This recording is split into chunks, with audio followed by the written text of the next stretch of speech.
Praise lord. ఈరోజు దేవుని వాగ్దానము. తేదీ ఫిబ్రవరి 11, 2026.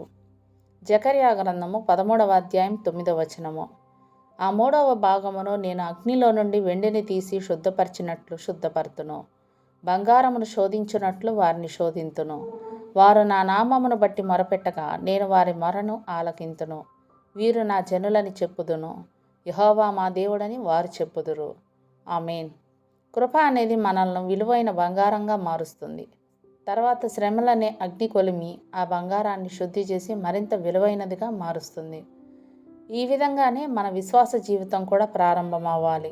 శ్రమలు నాకు అక్కర్లేదు, అంత హాయిగానే ఉండాలనుకుంటే మనం పొలంలోని రాళ్ళలా నిష్ప్రయోజకులమైపోతాం. ఇది ఎలా ఉందంటే, ఏశావు శ్రేష్టమైన నిబంధన భాగాన్ని విడిచిపెట్టి పనికిరాని తిండి కోసం ఆశపడినట్లు ఉంటుంది. ప్రభువా, నీ సన్నిధి నుండి త్రోసివేయబడటం కంటే అగ్ని కొలిమిలోనికి వెళ్ళడానికే మేము సంతోషంగా ఇష్టపడుతున్నాం. అగ్ని మనల్ని కేవలం శుద్ధి చేస్తుంది, అంతేగాని నాశనం చేయదు. అగ్ని గుండా వెళ్తాం కానీ అగ్నిలోనే ఉండిపోం. ప్రభు తన ప్రజలను ప్రశస్తమైన వెండిలా చేస్తున్నాడు కాబట్టి మనలోని మస్టును తొలగించడానికి చర్య తీసుకుంటున్నాడు. మనం జ్ఞానులమైతే ఈ చర్యను స్వాగతించాలి.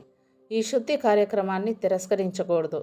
ఈ శ్రమ కొలిమిలో నుండి బయటపడాలని ప్రార్థించడం కంటే ఎక్కువగా శత్రువు మన నుండి దూరపరచబడాలని ప్రార్థించాలి.